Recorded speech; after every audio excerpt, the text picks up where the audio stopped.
FTP நேயர்களுக்கு வணக்கம். இன்று நம்மோடு நேர்காணலில் இணைந்திருப்பவர் தமிழ்நாடு கல்வி இயக்க தலைவர் கல் நல்லசாமி அவர்கள். வணக்கம். வணக்கம். எப்படி இருக்கீங்க? நலமாக இருக்கின்றேன்.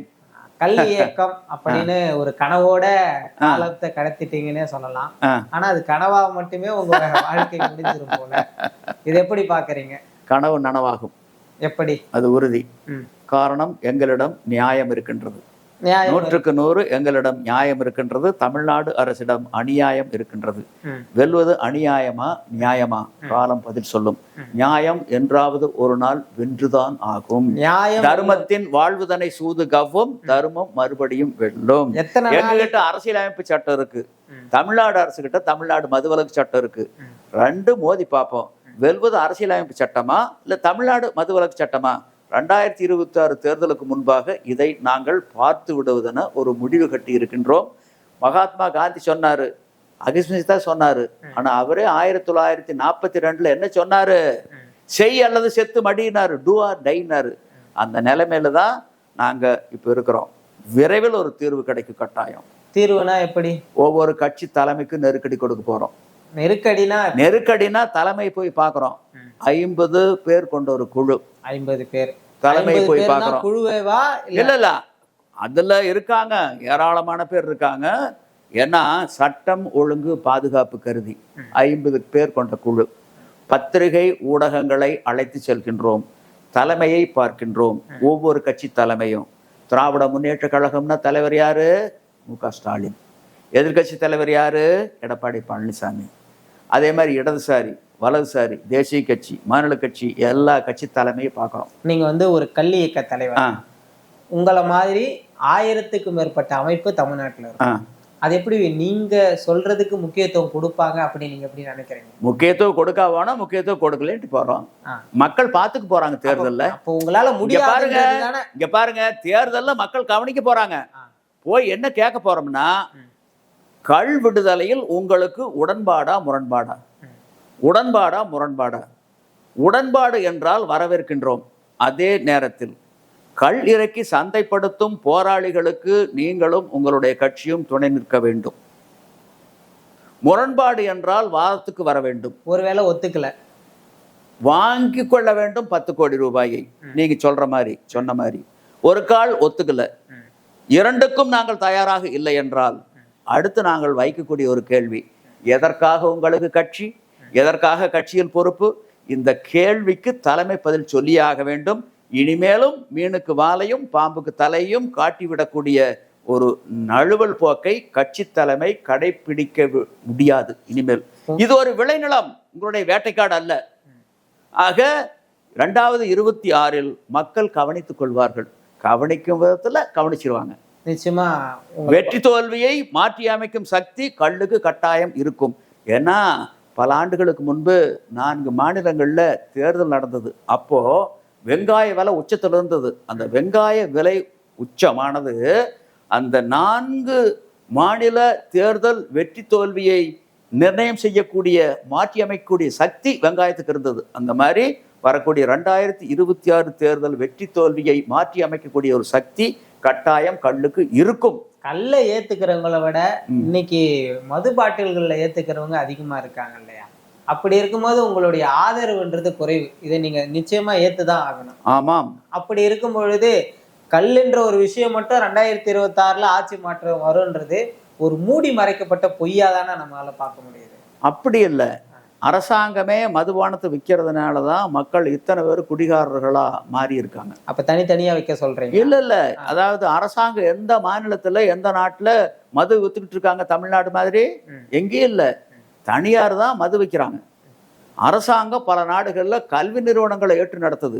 இங்க கல்வி நிறுவனங்கள் தனியார்கிட்ட, மது அரசாங்கத்துக்கிட்ட. மாறுபடுது. யார் கையில் எது இருக்கணுமோ அவங்க கையில் அது இருக்கணும். ஆனால் இங்கே மட்டும் மாறுபடுது, வேறுபடுது. இது கிட்டத்தட்ட உலகளாவிய நடைமுறைக்கு முற்றிலும் மாறானது. அதான் வள்ளுவர் சொன்னாரு, உலகத்தார் உண்டென்பது இல்லென்பான் வையத்து அலகையா வைக்கப்படும். ஒட்டுமொத்த உலக கள்ள உணவுன்னு சொல்லுது. தமிழ்நாட்டிலேயே மட்டும் ஆட்சியாளர்களும் சில அரசியல் கட்சி தலைவர்களும் இது உணவல்ல, இது போதைப் பொருள், இது மது என குறுக்கு சால் ஓட்டுகின்றார்கள். இப்படி குறுக்கு சால் ஓட்டுவோனை உலக பேய்ப்பட்டியலில் வைக்கப்பட வேண்டும்னாரு.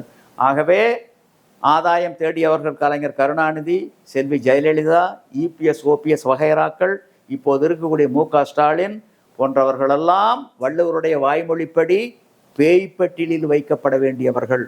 நான் சொல்லல, வள்ளுவர் சொல்றாரு. கோட்டம் இருக்குது, இப்போ கோட்டத்தை புதுப்பிச்சுக்கிட்டு இருக்காங்க, அங்கே வள்ளுவருடைய சிலை இருக்குது, போய் அங்கே கேட்க சொல்லுங்க, பதில் அங்கிருந்து கிடைக்கும். நிச்சயமா நல்லா பேசுறீங்க. ஆனா உங்களை பார்த்தா பரிதாபம். சொல்லுங்க. ஏன்னா என்னதான் பேசினாலும் நடைமுறைக்கே வராதுன்ற ஒரு விஷயத்த கையில எடுக்கிறீங்க. அதை கேட்கும் போது எனக்கு பரிதாபமா இருக்கு. நடைமுறைக்கு வரும், வராமல் போகாது. நடக்கும் என்பார் நடக்காது, நடக்காது என்பார் நடந்து விடும். ஏன்னா ஒண்ணு சொல்றேன் கேளுங்க. ஆட்சி இல்ல உங்ககிட்ட. இல்ல ஆட்சி இல்ல, அதிகாரம் இல்ல, நாடாளுமன்ற இல்லாத இருக்கலாம். எங்கேயாவது ஒரு இடத்துல தலைவராவது இருக்காங்களா? எந்த இடத்துல நீங்க கட்டமைப்பா? எங்ககிட்ட ஆட்சி இல்ல, அதிகாரம் இல்ல, சட்டமன்ற உறுப்பினர்கள் இல்ல, நாடாளுமன்ற உறுப்பினர்கள் இல்ல, நியாயம் இருக்கின்றது. இப்போ நாங்க என்ன கேட்கிறோம்னா, பீகாரை பின்பற்றி தமிழ்நாட்டிலும் மதுவிலக்கு மற்றும் மது கொள்கை மாற்றி அமைக்கப்பட வேண்டும்ங்கிறோம். பீகார்ல கேளுங்க, கேட்டு அப்புறம் சொல்லுங்க. பீகார்ல 9 ஆண்டுகளுக்கு முன்பு நிதிஷ்குமார் தலைமையிலான அரசு பூரண மதுவிலக்கை கொண்டு வந்தது. அங்கே அப்போது சாராயத்துக்கு, இறக்குமதி மதுக்களுக்கு, இந்திய தயாரிப்பு அயல்நாட்டு மதுக்களுக்கு தடை, கள்ளுக்கு மட்டும் விலக்களிப்பு. அண்மையில் குற்ற ஆவண பதிவில் குறிப்பிடுகின்ற பொழுது குறிப்பிட்டிருக்கின்றார்கள், பீகாரில் பூரண மதுவிலக்கு கொண்டு வரப்பட்ட பிறகு சாலை விபத்துக்களும் குற்றங்களும் வெகுவாக குறைந்து போய் உள்ளன, குடும்பங்களில் அமைதி நிலவுகின்றது, மக்களுடைய வாழ்க்கை தரம், வாங்கும் சக்தி கூடி இருக்கின்றது. இது பெருமிதமாக இருக்கின்றது. பொருளாதார ரீதியான வளர்ச்சி. ஆமாம் ஆமாம்.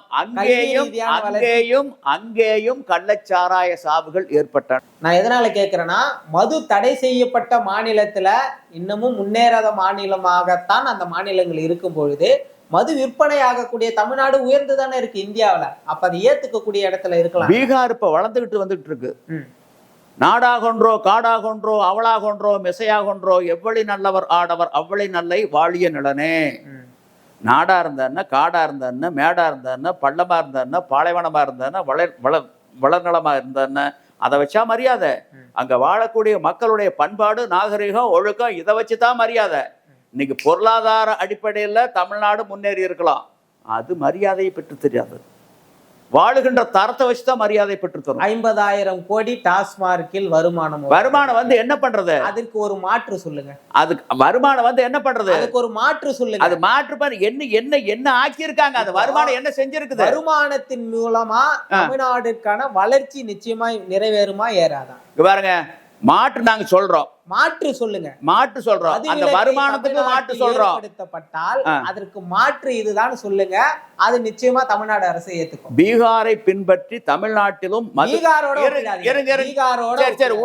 தமிழ்நாட்டின் வளர்ச்சிக்கு மதுவிலக்கு இல்லாத ஒரு மாற்று சொல்லுங்க. அதாவது இன்னைக்கு வந்து தமிழ்நாடு அரசிடம் ஒரு அறிவிப்பை நாங்கள் எதிர்பார்க்கின்றோம்.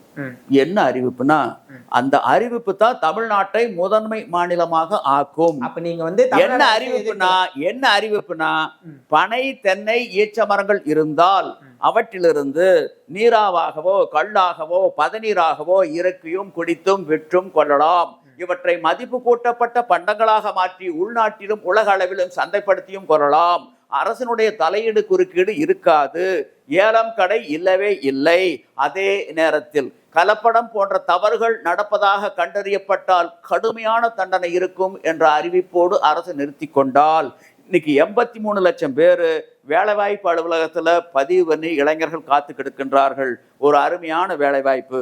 இதை பவுச்சில், பாட்டில்கள்ல, டப்பாக்கல்ல, டின்கள்ல, டெட்ரா பேக்கிங்ல அடைச்சு மேலை நாடுகள்ல, வளர்ந்த நாடுகள்ல, நட்சத்திர விடுதிகள்ல, பன்னாட்டு விமான தளங்கள்ல, வரி செலுத்தப்பட்ட கடைகள்ல சந்தைப்படுத்துகின்ற பொழுது பெரிய அளவிலான வருவாய் தமிழ்நாட்டுக்கு கிடைக்கும். தமிழ்நாடு தலை நிமிரும், முதன்மை மாநிலமா மாறும்.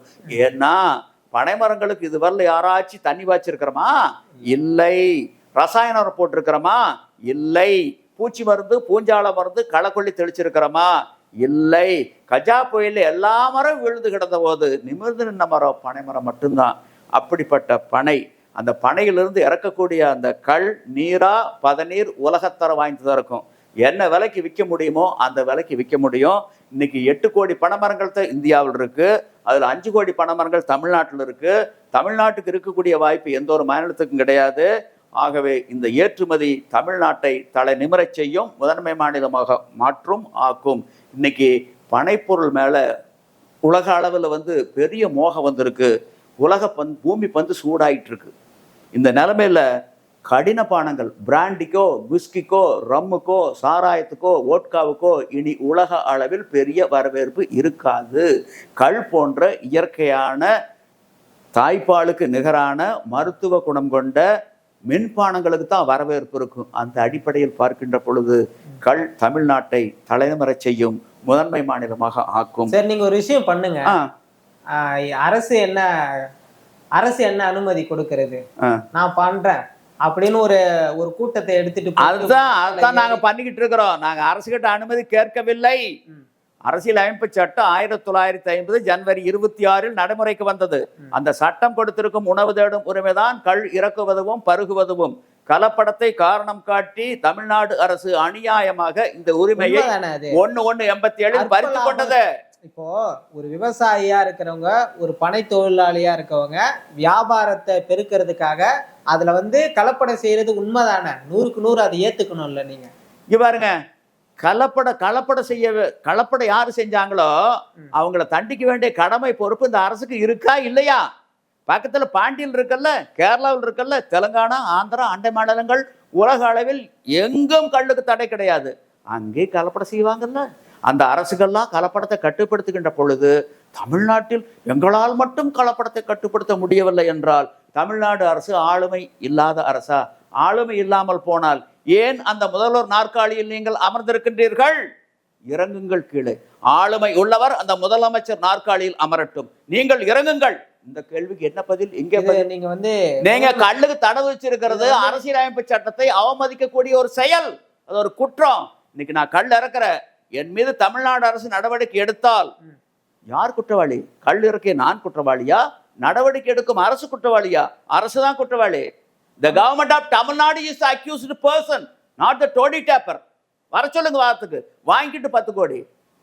என்னது விளைநிலமா இவங்களுடைய வேட்டைக்காடா? என்ன நினைச்சிட்டு இருக்காங்க? நீங்க தமிழ்நாடு அரசுன்னு குறிப்பிட்டு சொல்றது மு.க. ஸ்டாலின் அவர்களை மட்டும் இல்ல, எடப்பாடி பழனிசாமி, கருணாநிதியும் எம்ஜிஆரையும் எல்லாரையும் தான் நீங்க குறிப்பிட்டு. அவங்க 3 பேர்த்தையும் அழைக்க முடியாது. எம்ஜிஆர் மேல போயிட்டாரு, கலைஞர் மேல போயிட்டாரு, செல்வி ஜெயலலிதா மேல போயிட்டாங்க. இப்போ உயிரோடு இருக்கிறது 3 பேரு. எடப்பாடி பழனிசாமி பண்ணாதது ஏன் இவங்க பண்ணணும்னு நீங்க எதிர்பார்க்கறீங்க? பன்னீர்செல்வம், மு.க. ஸ்டாலின் 3 பேர்த்தையும் வர சொல்லுங்க. அரசியல் எதிர் புதிரா இருக்காங்க. ஜெயலலிதா ஒண்ணு சேர்ந்து வாங்க. ஜெயலலிதா கட்டத்துல நீங்க கோரிக்கை வச்சீங்களா? ஜெயலலிதா கோரிக்கை வச்சோம். அந்த அம்மா என்ன சொன்னாங்கன்னா, போயஸ் தோட்டத்துல 1.25 மணி நேரம் பேசணும் 2008. அப்ப அந்த அம்மா சொன்னாங்க, இதுவரையிலும் உங்க கோரிக்கையில் இருக்கக்கூடிய நியாயத்தை சொல்லிட்டீங்க, எங்கிட்ட ஆட்சி அதிகாரம் இல்ல, எதை எதிர்பார்த்து வந்திருக்கீங்க? அம்மா, வரும் ஜனவரி மாதம் 21ஆம் தேதி அரசியலமைப்பு சட்டப்படி நாங்க கள்ளரங்கை சந்தப்படுத்துறோம். இந்த அரசு எங்கள் மீது நடவடிக்கை எடுத்தால் உங்களுடைய நிலைப்பாடு என்ன? உங்களுக்கு ஆதரவாக இருப்போம்னு சொன்னாங்க. அந்த அம்மா அதிமுகவுக்கு ஆதரவா போயிருக்கீங்க.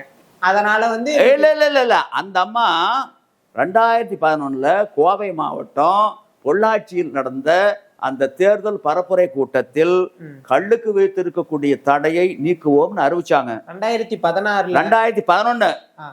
2011 மீண்டும் அதிமுக ஆட்சிக்கு வந்த பிறகு என்ன நடவடிக்கை எடுக்கப்பட்டது? ஒரு நடவடிக்கை எடுக்கல. அப்போ உங்களை அவங்களும் ஏமாத்தினாங்க. அதே கலைஞரும் ஏமாத்தினார் எங்களை. உலகத்தமிழ் செம்மொழி மாநாடு நடந்தது. அந்த மாநாடு வளாகத்துக்குள்ள கல்லை வைக்கிறதா முடிவு பண்ணோம். அசம்பாவிதம் நடந்துவிடக்கூடாதுன்னு சொல்லி கலைஞர் பயந்து எங்களை அழைச்சு பேசினாரு. நாங்க சொன்னோம், ஐயா, எவ்வது உறைவது உலகம், உலகத்தோடு அவ்வது உறைவது அறிவுன்னு வள்ளுவர் சொல்றாரு. உலகத்தோடு ஒட்ட ஒழுகல் பலகற்றும் கல்லார் அறிவிலதார்னு சொல்றாரு. உலக அளவில் எங்கே கல்லுக்கு தடை கிடையாது தமிழ்நாட்டை தவிர. ஆட்சியாளர்கள் அறிவில்லாதவர்கள் அப்படிங்கிற சொல்லு மேலான தங்களுக்கு வரலாமாங்கய்யா அப்படின்னு கேட்ட உடனே கலைஞர் சொன்னார், கல் முக்கியமானது, அவசியமானது, தேவையானது, கவனிக்கிறேன், இப்போதைக்கு உலகத்தமிழ் செம்மொழி மாநாட்டை சிறப்பாக நடத்துவோம், ஆதரவு தாருங்கள்னாரு. என் ஆதரவு தந்தாருன்னு எல்லாத்துக்கும் தெரியும். எடப்பாடி பழனிசாமி அவரை பார்த்தோம் தேர்தலுக்கு முன்னாடி, ஐயா தேர்தல் தேதியை தேர்தல் ஆணையம் அறிவிப்பதற்கு முன்பாக ஒரு அறிவிப்பு வெளியிடுங்க. பனை, தென்னை, ஈச்ச மரங்கள் இருந்தால் அவற்றிலிருந்து நீராவாகவோ கல்லாகவோ பதநீராகவோ இறக்கியும் குடித்தும் விற்றும் கொள்ளலாம். அரசினுடைய தலையீடு குறுக்கீடு இருக்காது, ஏலம் கடை இல்லவே இல்லை என்ற அறிவிப்பை வெளியிட்டால் ஒவ்வொரு தொகுதிக்கு குறைஞ்சது 5000 ஓட்டு கிடைக்கும் கூடுதலாம். நீங்கள் ஆட்சியை மீண்டும் தக்க வச்சுக்கலாம்னு சொன்னோம். ஏமாந்துட்டாரு. 1.5 லட்சம் ஓட்டில் போயிட்டுது. எங்க சொல்ல கேட்டிருந்தா அவர் ஆட்சி தக்க வச்சிருந்திருப்பாரு. மு.க. ஸ்டாலின் முதலமைச்சர் ஆயிருக்க முடியாது. நிச்சயமா கல் சம்பந்தப்பட்ட பல்வேறு நிகழ்வுகளை பத்தி பேசணும். நம்ம மேலும் ஒரு காணொலியை சந்திக்கலாம். நன்றி.